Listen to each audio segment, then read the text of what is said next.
Like, this is very similar. I started recording, but it's very similar to the Joe Rogan Experience or Theo Von show, where somebody like looks over and it's like, "Did you start recording?" And it's like, "Oh yeah, we've been recording for like 3 minutes already." Yeah.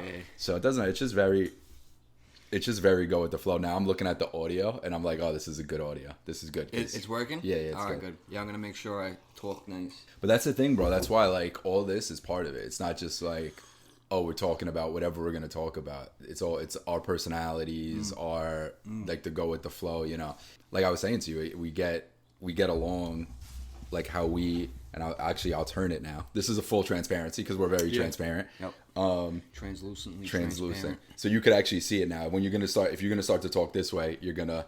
You Right. also, are you gonna get distracted by this? No, now? no. Okay.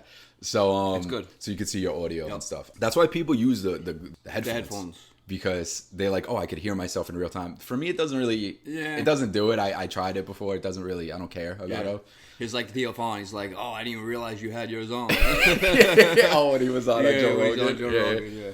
Well, that was a very synchronistic conversation right there because I was just saying Theo Von and Joe Rogan separately, and then you brought it together. That's funny. It's funny.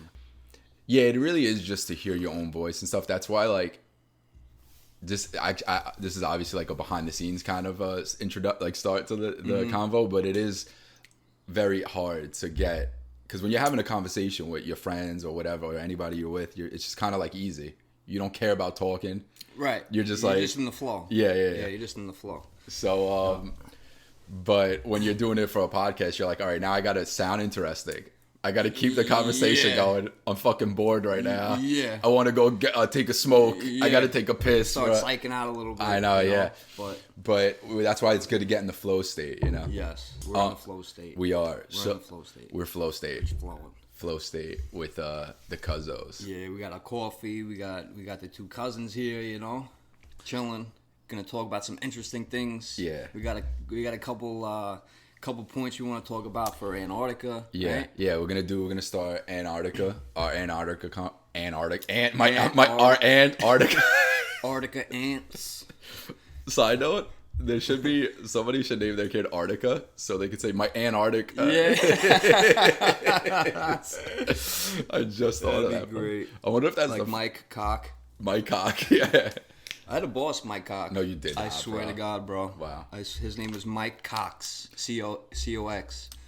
That's funny, bro. Yeah. Mike, his parents knew, bro. That was like, I knew one of my friends in high school. She dated a guy named Justin, last name Case. Just in case. Yeah, there's a bunch of them. Parents are funny that way, I think. I can never imagine. Do you think they know what they're doing, all of them, or you think sometimes they do it and they're like, they know. They have to know.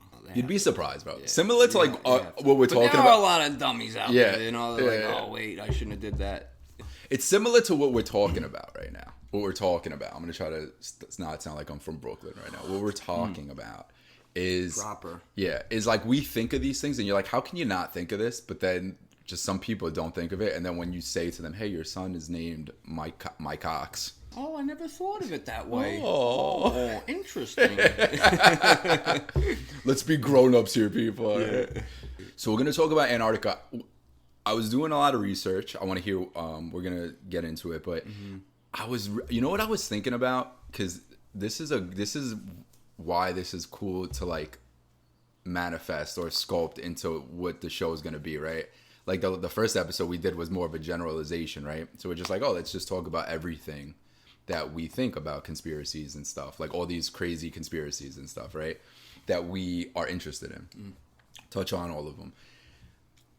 And I was like, why do I like conspiracies? Like you think of it and you're like, oh, I like them, you know, it's interesting because they're good stories. But also, and this is something because I love detective stories too. I love like detectives, like private eye stories, cop stories. I think we all do, right? Missing people and stuff.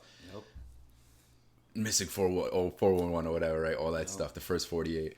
And conspiracy theories are truly, you're an investigator. You're a private eye. And you're trying to figure out what happened. So you're taking all these stories, you're gathering all this information, and you're trying to figure out, you're trying to build a story and a narrative on what happened.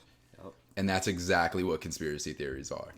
You know, or more than likely, that's what you were saying last night. because there's so many different conflicting stories on one topic usually when it comes to stuff like this, and that's where maybe the more, because there's some theories out there that aren't true. We obviously we know that, right? Right. You know, it should throw you off the track a little bit. To throw you off the track, right. But also there's the reason why they're there in the first place. Not that they're off, but they're there in the first place is because there is some mystery there originally. Right. So what we're gonna get into today, Antarctica. There's so much mystery with Antarctica that it's like, oh, there's aliens there, there's this, there's that. Whatever you believe, we'll get into all that. Right. Because it's so mysterious and there's so many different variables that people don't know about. Right. Or like they doesn't add up, doesn't quite add up. So there are very, like we talked about last podcast, very interesting conversations, very interesting thought processes. You could jump to conclusions all you want, or you could say that's crazy, that's not crazy. But the reason why people come up with these conversations and these thoughts and theories is because there's things missing that we don't know. Yeah. So it's truly when you investigate it. That's why I was having such a good time investigating it, because I was like, that's the best part about it, dude. You know? And once you start connecting the dots, it's like, wait a minute, like this is huge. There's something here. Yeah, you know? yeah. It's like, and then you see a dot over there, and then you see a dot over here. And everything starts coming together, and you're like, wow, this is crazy, you know? I mean, it's funny how you said people don't ask these questions, you know, because for us, it's like, how do you not ask these questions? You know, it's so interesting, an interesting topic, or just about anything in general. You know, to question reality, to question your surroundings, to question life. Like, what are we doing here? You know, just life itself is a crazy thing. Yeah. You know what I mean? So, definitely crazy. When you're, I mean, dude, if you know me at all, you know, that's all I'm doing is questioning, what are we doing here? Yeah. You know? Yeah.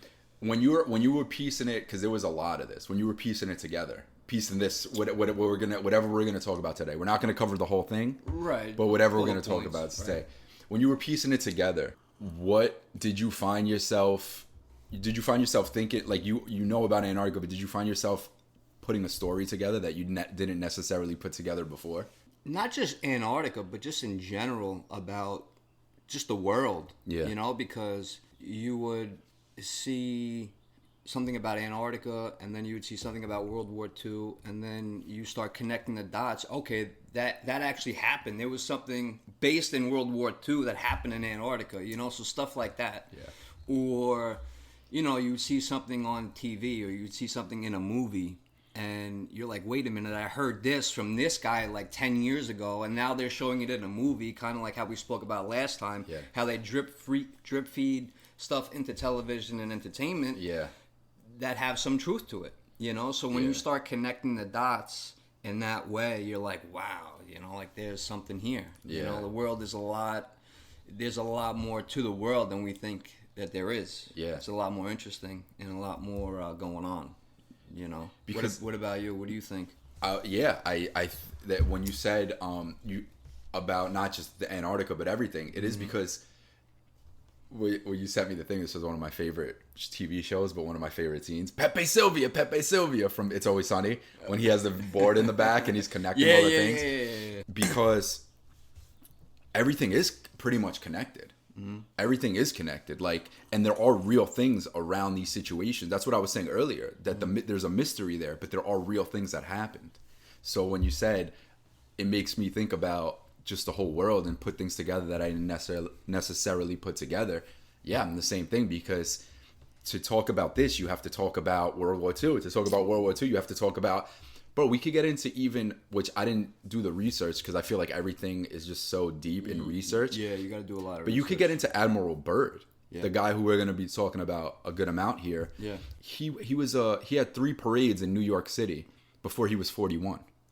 Wow. He was the youngest admiral at 41. You could get into his career before what we're going to talk about today. Right. It's so much. Yeah. Yeah, it's so much. And then that, I'm sure, you'll go down different rabbit holes of like, wait, what happened here? What happened here? Right. So yeah, definitely makes you think. It's just educating yourself more on the world, because there are, if you do it healthily, I would say. Right. You know what I mean? mean? From a healthy mindset, skeptical mindset. Yeah, of course, you know, not believing everything you hear. Which is important. You know, to disagree a little bit is healthy. Yeah. You know, definitely. When you were doing, so we're going to talk about a little bit the research aspect first, I guess. Yeah. When you were doing the research, did you notice, like how I did it? I noticed that I would look up the story first. Right. And or try to get I would try to get a basis of what the real thing is. Like what is there, what's real, and then I want to hear the story. And then I want to hear what really happened. That everybody the consensus is what happened. Right. Like the actual stuff, and then I'll deviate where the mystery is and stuff. Yeah. I get you. Did you notice that? Is that how you do it, or you just like listen to the stories first? Yeah, I mean, I kind of at first, you're bombarded with all this information, right? Especially with social media. I have TikTok and YouTube. I don't really have Instagram or Facebook or anything, but on TikTok especially, you're just bombarded with all these videos, and this one's saying that, this one's saying this on both sides, So you kind of just get as much information as you can, and then you start. With a healthy mind and a skeptical mind, maybe, that's a little bit, little too far-fetched, or maybe this has some weight to it, know. And then once you get like the general consensus, like you're saying, then you start to, form your own opinion, and you hear stories about. Like Operation Highjump, we're going to talk about, right? I guess we could talk about it now, right? Well, we kind of touched on it last time a little bit. Yeah, Operation but we could get into it if you want. Or whatever you want to start, we could get into it. Well, yeah, we're flowing, Yeah. I mean, Operation Highjump was crazy. Yeah. You had Hitler. Yeah. Who he was upset. He didn't just go to Antarctica. He went all over the world. He went to Egypt. He went to all these ancient sites all over the world. And that's where he was stealing like all the art. Yeah, he would go to all these countries and just like pillage all the art and all these,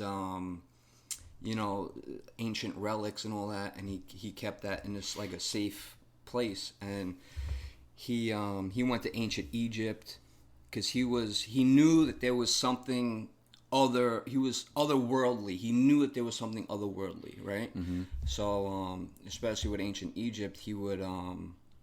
He found these, I don't know exactly what he found. I would have to do more research on that. Mm-hmm. He was just fascinated with the ancients and how he knew that they were onto something, right? The thing about Antarctica was that he was fascinated with Antarctica because there was civilizations down there, supposedly, right? So he went down, he found pyramids. Supposedly he found like other civilizations because there's supposed to be a giant hole in the center of Antarctica, which Admiral Byrd flew into, right? We talk about that. He was working with extraterrestrials pretty much. And that's why Germany back in World War II was the most advanced country in the world. With the B-2 rocket, they created the first jet engine. Then they created the thing called the Bell. Or was it the Bell? Or the Glock? I think it was called. It was like this anti-gravitic propulsion system. They became very advanced during World War II. Not a lot of people know that. And that's mainly accredited to what he found down in Antarctica. And Operation Highjump was America caught wind of this and was like, all right, we got to go down and see what's going on. We went down with our Navy. Last time I think I said that the UFOs came out and destroyed the ships. That wasn't the case. They were just like, they ran them off pretty much. That's why they said the World War III was going to be like the destruction of the planet was because, they had these flying crafts with these like fucking death ray weapons on it and shit, So, I mean, it's very, very, very, very interesting what they found down there, and like we weren't there, right? Yeah. So we don't know, but there are a lot of documents saying, there were like civilizations down there, and there were, these people who were in Black Project programs that had access to these documents. And came out and said back in the 70s and 80s interviews. So yeah, it goes on and on and on. There's So going to the. It's funny. So let me just start off with the I'm going to touch on one thing. And I think we could actually do a whole episode on ancient maps, honestly, to be honest with you. But I'm going to start off with the ancient map that I find really interesting. There's a bunch of them that have Antarctica on it, which is, at the time, Antarctica wasn't founded into, 1920. It was 1920, they say. Oh, 19... I think 18. 18? 18. Founded or discovered? I think discovered. It was 1800s. It might have been 1819. It was something 19. It was 19 though. So it was like maybe 1819. It was it was 1819. Because there was a map. I think it's called the Pinkerton or something, or I forgot the guy who was drawing the map. But he drew like the most updated map, and Antarctica wasn't on it. There was a gentleman who found, and no, it wasn't, because it was 1900s. It was 1920. Okay. Or 19 around that time, because in 1800s, the guy found the map. There was a guy who, what's it called, like a historian or something. He was like a historian. He was like finding ancient texts and stuff, and he found the Perry Reese map in 18 or something. That's what it was. That's what you're thinking about. So he actually found this map, right, and said, yo, this is a map from the, I think 1513 or something, around that time, that documents Antarctica thoroughly. Very detailed and specific. Right. So they're like, how did Perry Reese, he was a Turkish admiral, a Turkish sea guy, a seafarer. How did he know about how did he know about Antarctica in such detail? So the story goes that he had, in Constantinople, he had a lot of books and maps from the Library of Alexandria, because they came down to Constantinople, and he copied from over 20 maps this ancient Antarctica. And Antarctica, funnily enough, in that map doesn't have ice.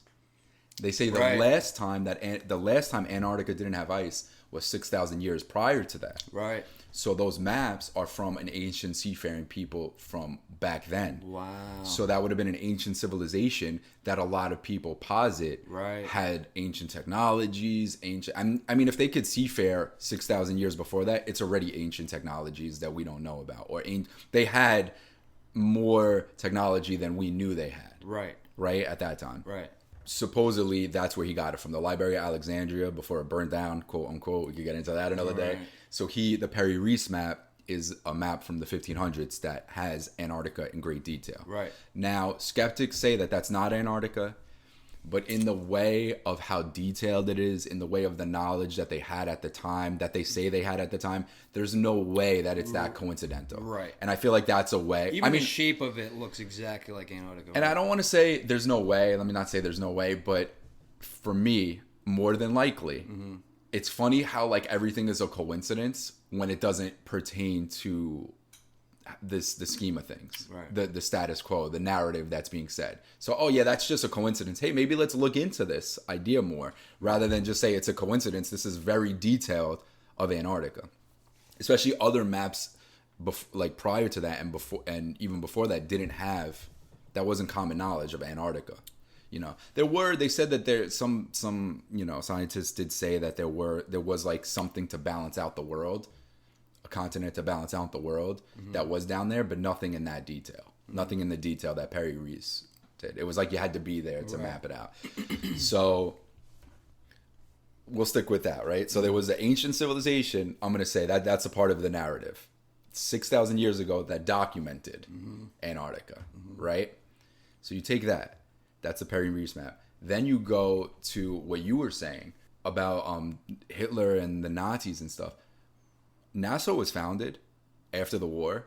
We took all the best scientists from the Nazis, we from touched Germany. on that last time. Yeah. So Operation Paperclip. It's not far-fetched that the Nazis had scientists who were great with advanced aircrafts.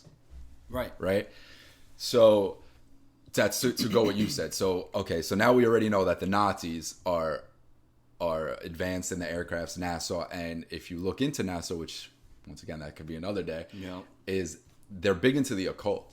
They're big into mysticism and ancient deities to help them with rocketry.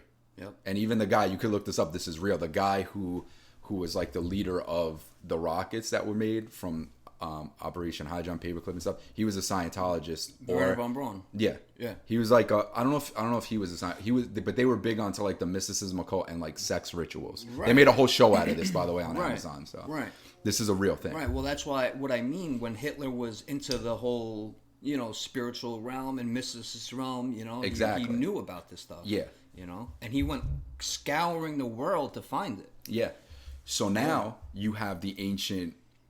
So we don't really know all of the ancient, what they thought of at the time of Antarctica and all these other civilizations. But clearly there was some knowledge of continents that way. Right?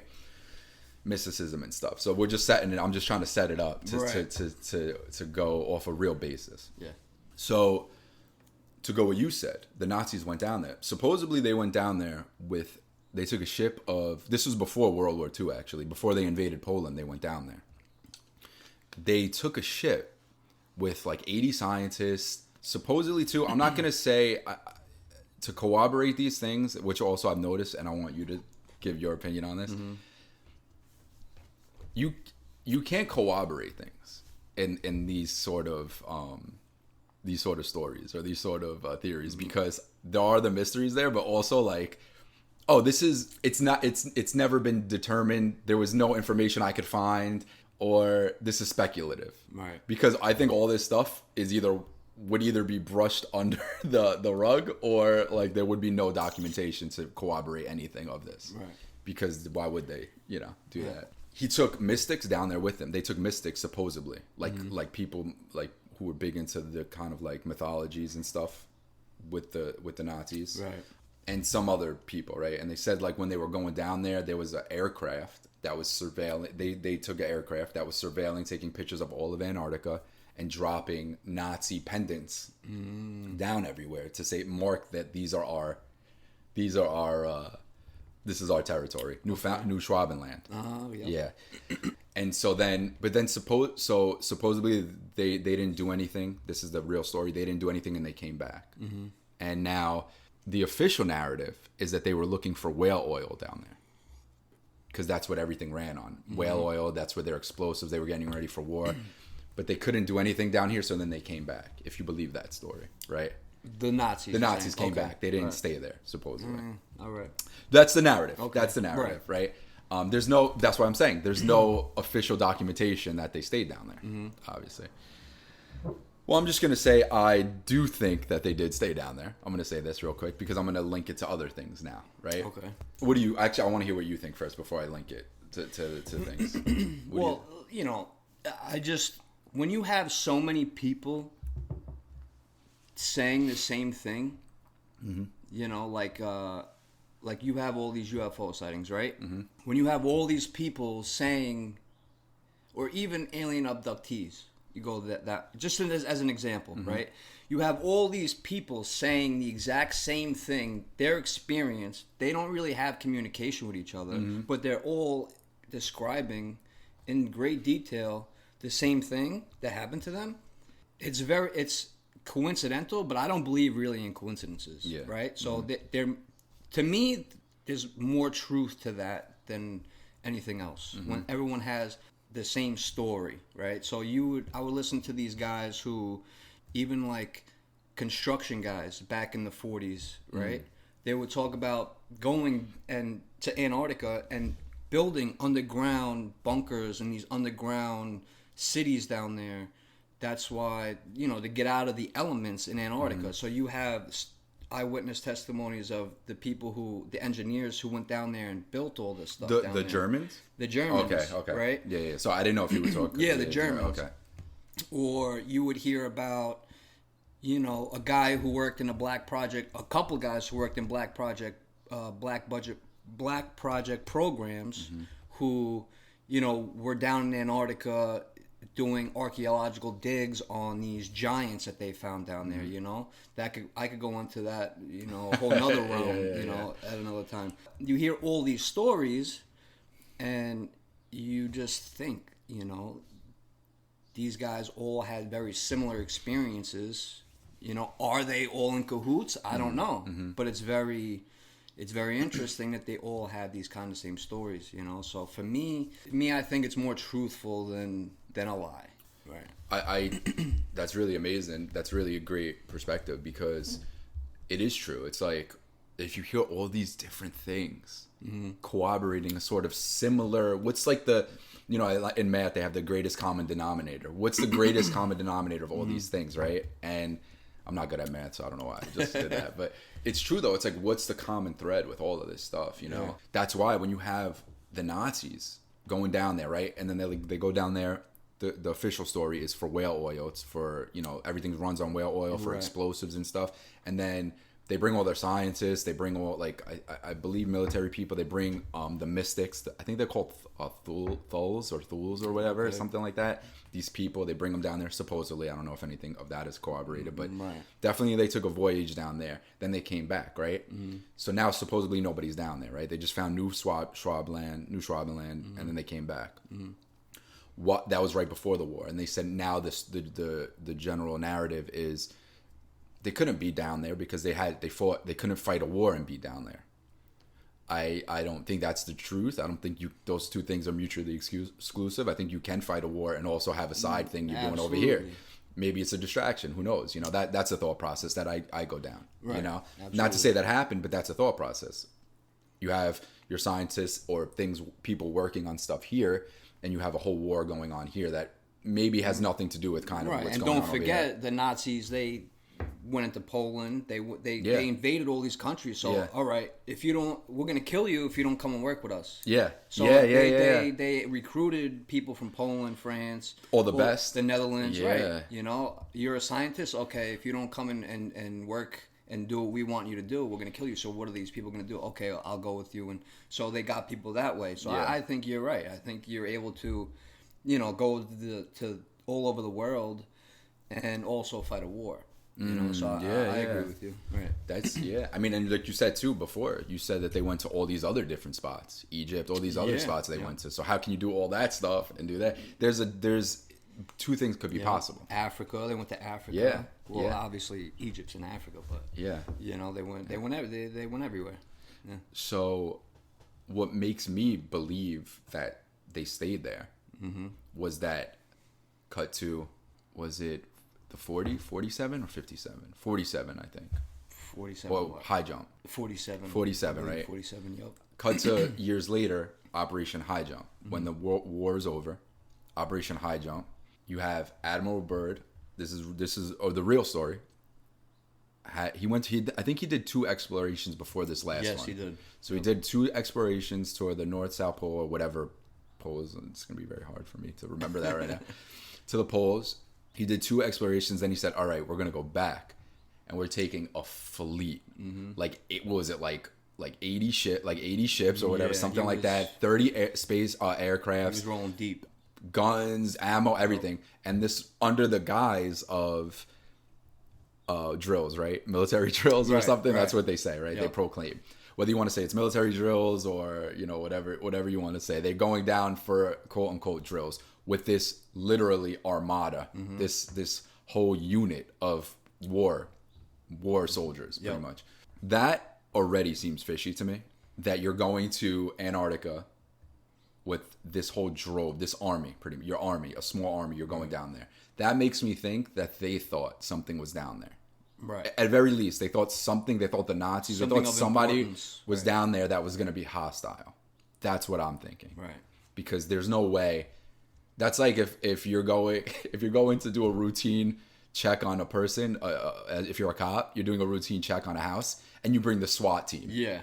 Okay, do you think have some intelligence suggests otherwise, right? Yeah, maybe 1 or 2 squad cars, maybe backup, but a whole SWAT team. That's you're when not you have sending the warrant. You know, there's exactly, right. They're there, exactly. You don't. That's a metaphor. What's going on, right? That's what I'll equate it to. So you have them all go down there, right? This was supposed to be a 6 to 8 month journey, drill, quote unquote drill. They were supposed to be gone for 6 to 8 months. All right. Cut to. They were gone for 40 days. So a little over a month and a week, right? What happened?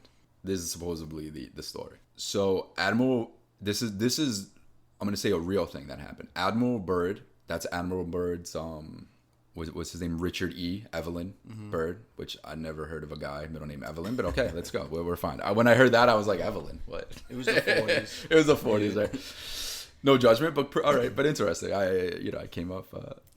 I found that very interesting. Evelyn means alien, and so this really happened. He was obviously he was one of the youngest admirals, a heavily documented individual. Like, he was serious. He was documented everything. Everything was documented. He goes missing for 3 hours in his spacecraft. And there's no radio signal in his spacecraft for 3 hours. Then he comes back, right? No talk of it, no nothing, right? This is the story. It's all right. He just went missing for 3 hours. There's a couple problems with that. He didn't have enough fuel to be missing for 3 hours.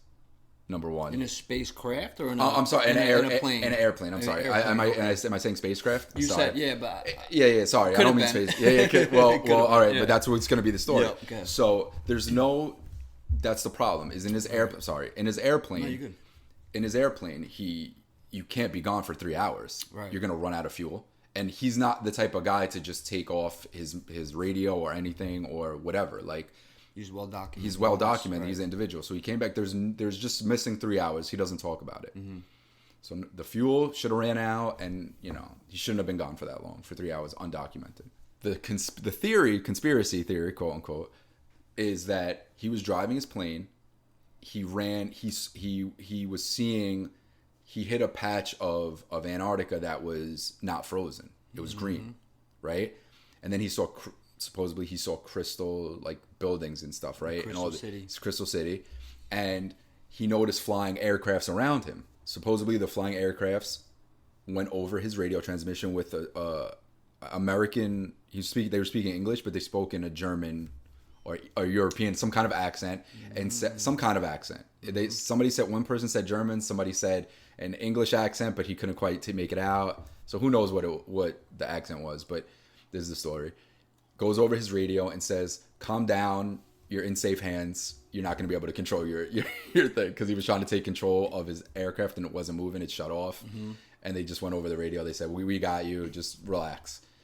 3 aircrafts. They drove him into the side of a mountain, where Hollow Earth kind of theory comes in. That's a whole nother topic. But they go into like the side of a mountain. He meets somebody named the Master, and the Master says, "We're very like." You humans we're not pleased with you. Not that we're not pleased, but you guys are acting crazy with all your military stuff, with everything, and atom bombs. We don't think you're ready for those, because the way you're acting. And we chose to speak to you because you could be a representative. You are. We believe you're a great human. You're a great man. So we're talking to you. So then after that, long story short. I feel like I'm outside of a deli right now. Long story short, he's like, "All right, you could go." So they go. They drive him out, and then he has control of his thing, and then he comes back. He comes back to the base, right?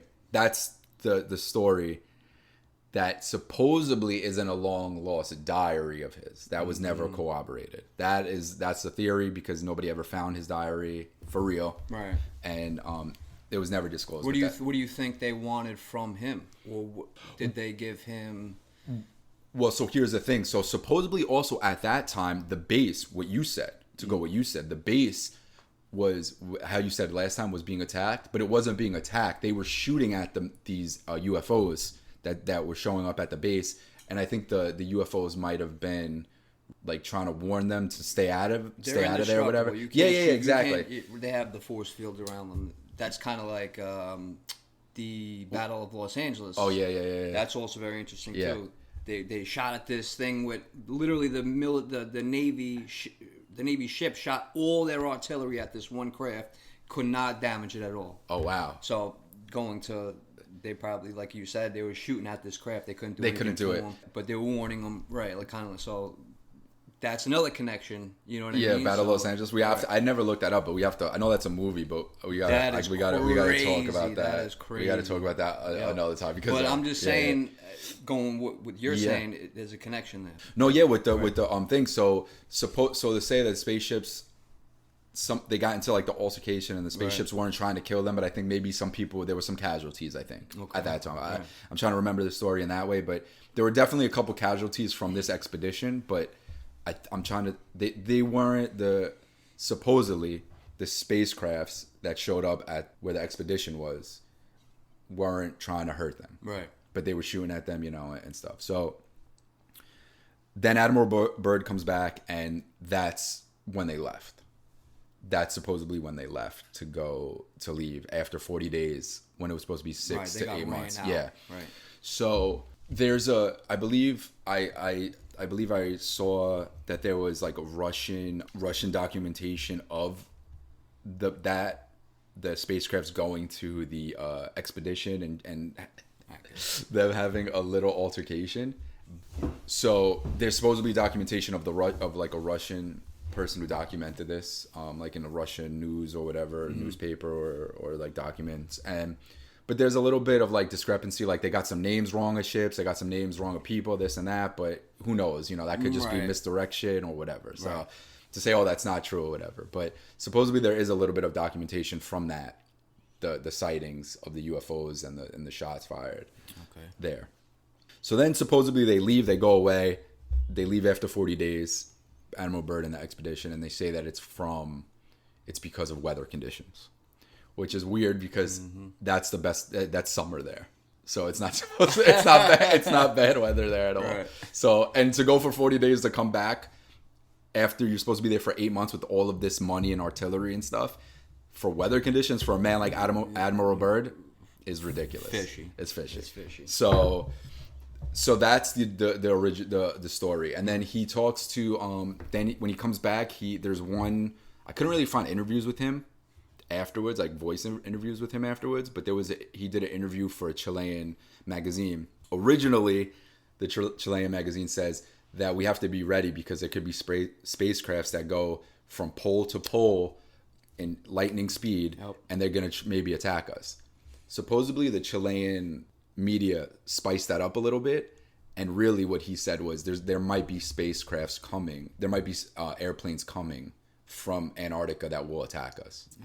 So I'll take this. Who knows what he really said, or who knows, I like to think that he said the spacecraft thing, fast spacecraft, but even if you don't believe that, he said that there will be airplanes coming from Antarctica that might attack us. Why would he say that? Now, do you think these spacecrafts are manned from the Germans, or do you think they're manned by extraterrestrials? So this is a great question. And now I'm going to say this, and then I want you to digest all this. So the most recent thing I saw, which I'm going to say supposedly again, I'm going to say the story goes, because you can't really corroborate this stuff. But the story goes, the last living member of that expedition was this guy named Chief. He was a chief, Bobby Johnson. He turned 102. You could actually see this part. He turned 100. He passed away, but he turned 102.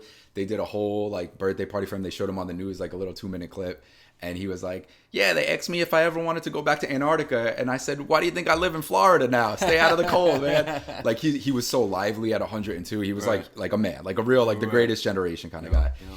So I didn't hear it in his voice, but supposedly he did an interview. This is story goes. He did an interview, and this is what he said really happened down there. He said he had to say what really happened. It was really eerie. And this is supposedly, the story goes, his perspective at 100 and something, whatever. It was really eerie in Antarctica, and there were like cracks in the ice, and there was humming coming from the cracks. There were hot spots in the ice. He said that didn't look like they were natural hot spots. And he was a really cool guy. He was like 19 at the time when he did the expedition. And he was like, Admiral Byrd liked him because he wasn't like a showboaty kind of guy. He was just like a young, regular, like cool guy, like good guy. Yeah. He said that there were a lot of expeditions that people would leave the base and go do things that nobody knew what they were doing. So they were doing like mysterious expeditions, mysterious missions they were doing. So he said one of the missions that he went on this mission to this location, and they went there and there were stairs in like a side of like the ice, stairs going down, made stairs. And he said they were crisp, like not concrete, not ice. It was something in the middle. And he says, it wasn't concrete. I know concrete. That's what he said. And he says that this wasn't made by us. This was not made by us. This was made by somebody else. Not people. It wasn't made by people.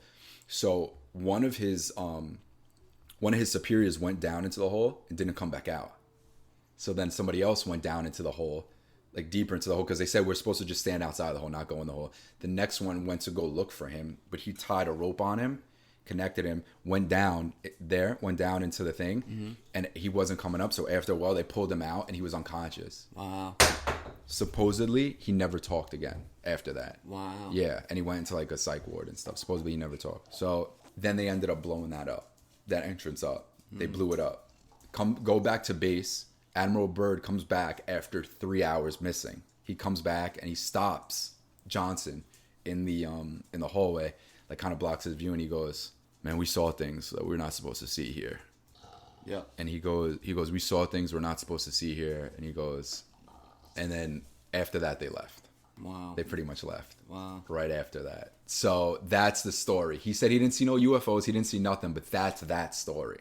So what do you think? It was like a portal, or it was some sort of energy force that we weren't, as humans, we're not strong enough to deal with, you think? Those 3 hours missing are very interesting to me. Right. Well, you hear those stories about, those pilots that they're flying. Yeah. And almost like the clouds start swirling and they go into a portal and they come over, they were flying in Florida and then they come over the Bahamas, but they didn't have enough fuel to go that far, or there's time missing. So there are very weird anomalies around the world that you go kind of you don't have to through go time. You don't have to go as far as that. As just how about that Malaysian aircraft that went missing? Yeah. So I mean, but those are the connections. Those are connecting the dots. Like you hear a story happening here, but that may be a totally different circumstance, but you are able to connect a dot that way, you know? So, it's... I'll say this, the way I connected the dots was, I think there was an ancient civilization, to go back to the Perry Reese map, an ancient civilization, and just in my knowledge of reading books and seeing all these histories of stuff, there was an ancient civilization that went there and did build there.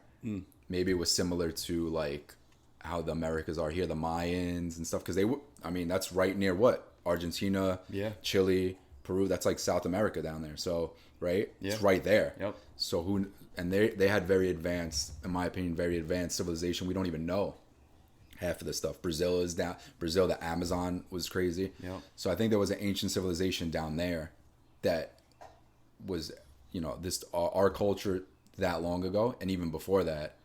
They really say like 12,800 years ago. I think that's the consensus of this theory. When the Younger Dryas stopped, was that people were going all over the place, all over the world, And I think they built a lot there, because there's also structures that I'm not going to get into because I didn't do the research into them, but like ancient structures underneath the ice that they're saying.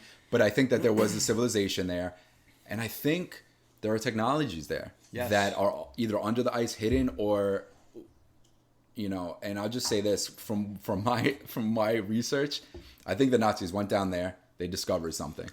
Yeah. They stayed there. Yeah. The war was going on. They started they could have either had the technology, they either got gifted technology down there, maybe they made a deal or something with whatever else is down there.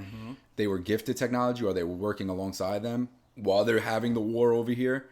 And then we found out about it. We went down there, and then we realized that there was some other civilization there, still there, that is older than we thought, and kind of like is mind blowing if you thought that it was just a barren place. Right. Because there also is, I forgot to say, when he said that he saw green and not ice, that's actually documented. There are pockets. There's like 300 miles of Antarctica that has no ice on it. That is green. Right. Well, I remember him saying he was doing a TV show. He was getting interviewed on a TV show back in the 1940s, and he came out and said there are lands bigger than the United States that haven't even been touched, that haven't even been explored. Yes. Yeah. So is that beyond the ice wall, or is that a part of Antarctica, like you're saying. It was all green instead of ice. Yeah. I don't know. I think I would say I would happen to think it is a part of Antarctica, and I would say that there are, so just to go again a little bit of there's a philosopher in the 1600s. He believed in the inner Earth theory, like where there's the hollow Earth theory, where there's pockets of space between the cores of the Earth that could have life in it. And if you look at the scientific Earth, like what's the crust, the core, the mantle, all that stuff.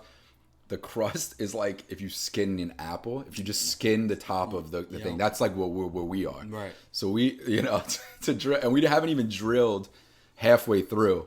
I looked this up the other day. We haven't even drilled halfway through our crust. The most we went was like 7 miles. Exactly. Like yeah. And in the Russians are doing it. Yep. Right. Yep. But then they start hearing the screams from hell. Yeah. That story. Well, that's the thing. There's hissing coming. That's something that they say. There was like crazy, like eerie hissing and all that stuff, and real documents of this. And the chief, Bob Johnson, what he said there were like hot pockets under the ice that were natural, but then there were ones that weren't natural. So there are parts of Antarctica where, inside maybe there's a shell that is hospitable for life. Well, I was going to say that too. It's I heard from a number of people who have been to Antarctica. Yeah. That claim that they have thermal pockets down there, and it's warm. It's actually warm down there. Yeah. If you go inside of Antarctica. Yeah. Yes. If you go underneath. Yeah. It's actually warm.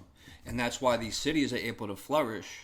There was this one guy, I mentioned him, Emery Smith. He talks about they found an actual spacecraft down there. There's an actual spacecraft in Antarctica that's like miles wide under the ice. Mm-hmm. Maybe that's what the Germans found. Maybe we found another one. Who knows? Well, people hate on him, but this guy, Billy Carlson, he talks about that the Antarctica is the most it's like the most technologically siphoned place. Yeah. They see all these ancient technologies. Yeah. Yeah. Do you think there's space? Do you think they find spaceships there? According to interviews that I've heard about people who were in, and these people are documented like in Black Project programs, so these, and like I said before, these people have very similar stories.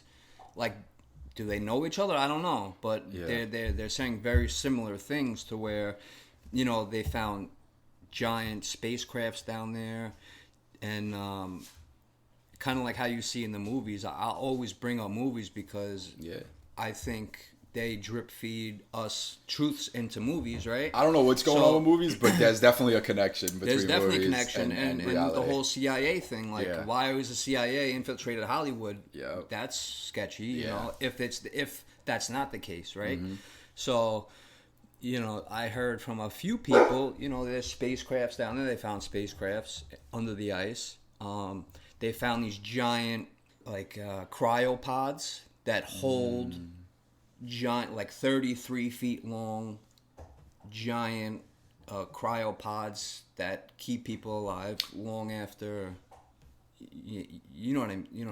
Like, you're talking about, like, like cryogenic chambers, kind of, but like to preserve you. To preserve you for thousands of years, right? Wow. And like those steps you were talking about. Yeah. Like the guy Emery Smith, who I know, who I listen to all the time, he says that these steps were like not made for humans. Like, these steps were like each step was 5 feet high. So no human is walking up a step 5 feet high. So it's very, very interesting. So I mean, you said they found giants there? Oh yeah. Tell me that, because I don't know that at all. Yeah, I would have. This was so long ago where I heard this story from him. I would have to like rebrush up and listen to it again. But pretty much, I mean, there's extraterrestrial life teeming throughout the galaxy and the universe, right? I mean, so there's different sizes. Like the Anunnaki is supposed to be really tall. Okay. So there are species of extraterrestrials that could be, 2 feet high, or they could be 60 feet tall. So one story was they found remnants of giants down there, you know, and he also found like a hollow pocket underneath Antarctica, and he was a biologist. Ooh. So he went into this thermal pocket into Antarctica, and he was taking samples of all these lights, and it was kind of like Avatar, where the plants were like luminescent, and there were animals down there, and there were giant beings covered in hair, and it goes very, very. It's like Narnia almost. Yeah. Down there. That's what he found in the pockets. Right. There are so many. There are pockets bigger than United States down in Hollow Earth, according to this one guy. Yeah. So, I mean, just the possibilities of what could be down there are endless. Did you that actually, it's so funny that you said the Narnia thing, because I think it was like, I don't know if you ever seen Matt Beal's podcast. You probably have. He's like an older guy. Maybe. He has white hair like going down. It's a pretty good podcast. It's about all this stuff, all this kind of stuff. And he was saying, I think it was his podcast, he was saying how he thinks that's how like the world looked back then. Like it was like Narnia, like all different kind of things back in the day were. So when you said that kind of like linked that to me, because that's such an interesting point. Yep. You know, what do you think? So I guess we'll stick with the Antarctica spacecraft. Do you think that? Because I've actually also heard like Bob Lazar, I think, talks about something like that too, where they find like ancient. Yeah. I don't know if it was Antarctica, but ancient. They found, according to him, very true. He talks about his whole experience. He's also very, very. I've been listening to him since I was a little kid, you know, and watched all his documentaries. Very, very knowledgeable guy, and the reason why I believe him is because he talks about element 115. He was talking about this back in the 80s. Yeah. Right? Yeah. And I think it was 2015 or recently, they were able to make element 115. So it's not like what he was saying was impossible, so that gives him a lot of credibility. All right, he was talking about this in the 80s. And we only were able to recreate it for like a couple minutes, and then it like went out, you know. So that gives him a lot of credibility in my book. Also, he was talking about the way because I don't know if people know about Bob Lazar or where he's from. But want to give a quick thing with him? Yeah, so he worked at Area 51, but so Area 51 is made up of different sites, right? Like you talked before about going into the mountain and. So we have bases all over Area 51. Area 51 is like the main hub, and then you have Site 1, Site 2, Site 3, Site 4. He was in Site 4, S4. That's where he was. That's what I was trying to think of that name. Yeah. And he was back engineering the spacecraft, but now these programs are compartmentalized, right? So, you know, one unit or one team would work on the propulsion, one team would work on the navigation, you know, but he was tasked with working on the propulsion system. And, you know, he was like, there's no way this is from planet Earth, you know. But going back to what we were saying before, he was saying a lot of these spacecrafts that we found were from archaeological digs, you know. So, I mean, people say the Earth has been around billions of years. Who's to say that we haven't been visited for millions and millions of years? Yeah. Who is to say that we're the first ones here? Right? Yeah. So, I mean, you might have civilizations millions of years old. Like that one in Antarctica might be millions and millions of years old. Yeah. Right? Yeah. And the ones in Hollow Earth might be millions and millions of years old. You know? I mean, I know a lot of people. We could talk about this. I'll make a nice detailed list for next time about people who that know a lot about Hollow Earth and these civilizations down there, even under the ocean, under the USOs, unidentified submergible objects. You know, they fly into the ocean. Yeah. So we have civilizations under the ocean, under the planet. You know, inside the Hollow Earth. You know, so the list goes on and on and on. Well, to go what you just said, you just reminded me, I forgot to say this. Yeah. Right after Admiral Byrd came back, right? You know what happened right after that? Roswell. Right after Admiral Byrd came back very suspicious. from 40 days of being over there. Yeah. Roswell happened. Yeah. The crash. Roswell's the crash that they say. 1947. 47. Yeah, no, it was right after that. He came back, and then Roswell happened, and now it was a weather balloon, quote unquote. But I mean, that I think has been debunked. Yeah. I think if you want to be conservative, 80% of it it was some kind of aircraft. Yes. Crashed in 47, and that was right after he came back. So that's an interesting connection. People too. would say that it's a coincidence, but I don't believe in coincidences, right? Yeah, so, and it can't be corroborated. You know. Yeah. So what do you think? The reason why I asked about that, what kind of, because you're talking about Narnia and all that stuff.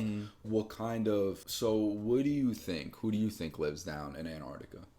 If an ancient or anything. Right. Well, I mean, so you have the tall whites, right? You have, supposedly there's like the avian race. Yeah. So there's like these angelic beings that are very tall, that are very pale white.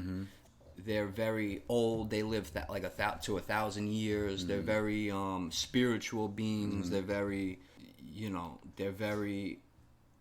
their frequency is very high. They live in like the fifth dimension of their frequency, right? So it could be a number of these beings, right? You have tall whites, even the reptilians. Yeah. You know about the reptilians, right? The reptilians. I mean, the reptilians. You have like the good and bad in the world, right? The reptilians. So there are multiple reptilian races. You have the Dracos, the Draconians, who are they're the bad guys, pretty much. Okay, yeah. They're the guys who are doing like there's a base, El Dulce. It's an underground base that America has, right? So, give a little backstory on that. We talked about Truman. Yeah, Harry Truman. Yeah. He went missing for, right? He went missing for like 3 days. People don't know where he went. Supposedly, he was meeting with a race, the head of a race, saying, listen, we'll give you technology in exchange for letting us conduct experiments and abducting people to do our genetic experiments. Because everything to these races are all tinkering with genetics. They're trying to make the best, species. They're trying to make the best. They're trying to make their species live as long as they possibly can, and they're trying to make the strongest, the longest living. That's their thing. They want to tinker with DNA. So pretty much the whole idea was, all right, we'll give you this technology, let us abduct people, and you cannot give our existence away, right? So the base, I can't believe, I don't think I'm saying this right. El Duce? It's okay, yeah. But, so supposedly Pull it up, Jamie. Yeah. They have a base that's like, 100 stories deep. They call them DUMBs, deep underground military bases, right? And on like the bottom floor is where they do all like their genetic mutations and genetic DNA tinkering and all that stuff. And that's ran pretty much by the reptilians and also like the Greys. And there are multiple different types of Greys as well. There's like the good Greys, there's the bad Greys that are, malevolent, and they don't really have our best interest at mind. They're just doing their thing, And so going back to what civilization or what beings could be there, I don't really know. I mean, there could be a number of different ones because there's so many, and we've been visited by plenty of races throughout the course of history. So who knows, really? I would have to definitely do a little bit more digging for next time, but I'm sure that there's plenty of them down there. Plenty, yeah, especially under the ocean. Mermaids. I mean, folklore has some truth to it, right? Yeah, I think so. I mean, back in the day, even the Native Americans, they would talk about Bigfoot. Like yes, they have like in caves from definitely giants too. Yeah, right, definitely and giants. Yeah. They have depictions in their caves of these big, tall looking apes. Yeah. Right, and they have depictions of flying crafts. And if you talk to like the chiefs in like Arizona, they're all about this stuff. They talk about, you know, sky beings, and they talk about apes and big things in the forest, or giants. I mean, they found giants back in the 20s that they buried. The Smithsonian, they buried the whole thing. Yeah, Smithsonian's a whole different They buried all that lost ancient whatever. Yeah, they don't let the public know about this type of stuff. So very, very interesting. Yeah, and you know, for me, that's why it just makes sense, because for me it goes along with everything else. You see the big Olmec heads here? The Olmec heads, the big heads. Oh, the ton head, the huge like ton heads, elongated, they're like Native American, right. but they kind of look African, of African descent and stuff. How did they get there? Right, they're huge. Right, their features look different than the features that we think of here. It just makes sense that there was ancient technology that we don't know about. I'm not saying it was whatever, but I'm saying there was something we don't know. There's a mystery there. We don't know, and it just seems like people were traveling all over the world before we think they did. Right. You know? So do you think all these ancient civilizations were in communication with each other? Do you think so? You know how we have all the pyramids, they're all over the world, all the same kind of depictions. Do you think that these ancient civilizations were the ones who were really around the planet at that time that were communicating with each other? Or do you think it was humans? Because I don't think humans could do that, because we didn't. The generic story is, you know, humans didn't have all that technology back then, right? So maybe it wasn't really us. Maybe it was these ancient civilizations, the ones in Antarctica, the ones in, you know, maybe under the ocean, maybe the ancient civilizations in Egypt, right? Yeah. Because we spoke a little bit about last time how they found all that stuff underneath the pyramid. They found these giant pylons with you know, a bunch of space underneath, which they probably know more than what they're leading on, right? But do you think it was them going around the planet? So that's a good question. I'll say this: we have a bunch of myths. We call them myths now, but a bunch of religions at different times that all depict very similar things. Very similar deities, beings, gods, prophets. And I'll say, I think these are more than just stories. I think these were real. I think these people were real. You know, I think there were deities that, I believe in God. I'm going to say that. Whatever you want to say God is, I believe there's a source, there's a God. And I think that I think we can tap into these. I think we can tap into the God and beautiful. I think we could do a lot more than we do now, obviously with our frequency being very low. Just in this world, which is obviously by design. We could go into that another time too. But I think that it's a combination of these deities, these things that we have in our culture of our, like, oh, these flying beings, these powerful things, these machines, these spacecrafts, mixed with us back in the day. We used to be able to harness these powers that we had. Maybe we learned them from them, because they say, like, they taught us all these different things, alchemy, meditation, this and that. And I think we were more spiritual and more connected to the source, to God at the time, and to the deities. So, for lack of a better word, I do think that there is something else out there, but I also think we're part of that too. Right. We're part of that connection. Right. We just worry about money. Right.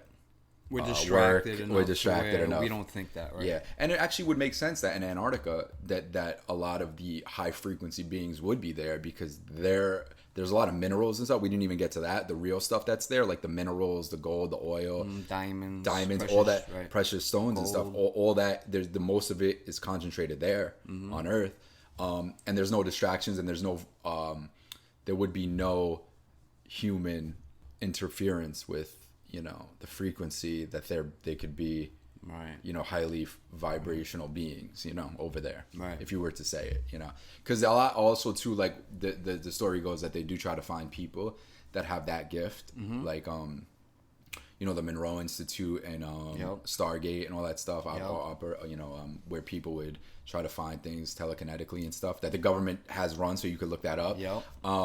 They try to go into places that don't have a lot of technology to find kids that haven't been like kind of touched by, right. They have like this sixth sense about them. And they haven't been distracted by the frequencies around with all electricity and stuff. Right. So that would be over there as well.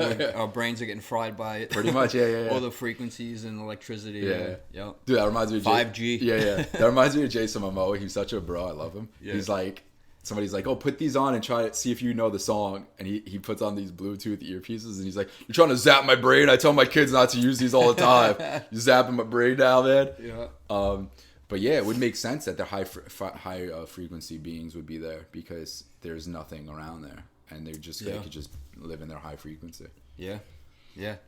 Yep. And another weird aspect is, why is there a treaty of all the countries and we all, quote unquote, abide by this treaty? This is one of the only places that we're like, we won't go there, guys. We're all abide by this treaty of not harvesting anything from there. Like that doesn't make sense. All of a sudden we're peaceful nations with each other. The UN, 14 countries. They have a monopoly on Antarctica. No one could go. So that's bizarre to me. That it has all of these. What are they hiding? What do you got going on down there? What are you doing? And it's under the guy. And we're not gonna get into that. It's just that's an interesting fact, unless you want to. But that it's they're not doing it, and like they're doing it under the guise of science and to preserve in the environment, which I've never heard of any of these world powers caring about that at all. Not to get in political about like, all this global stuff or whatever, but like, when does any big nation care about that? If anything, we bomb places and try to do things to get their resources. So. Exactly. So there's something else going on there, in my opinion. We don't just play nice because there's a lot of resources somewhere. Right. Very interesting. That doesn't add up to me. Very, very interesting. You have anything else you want to pick on?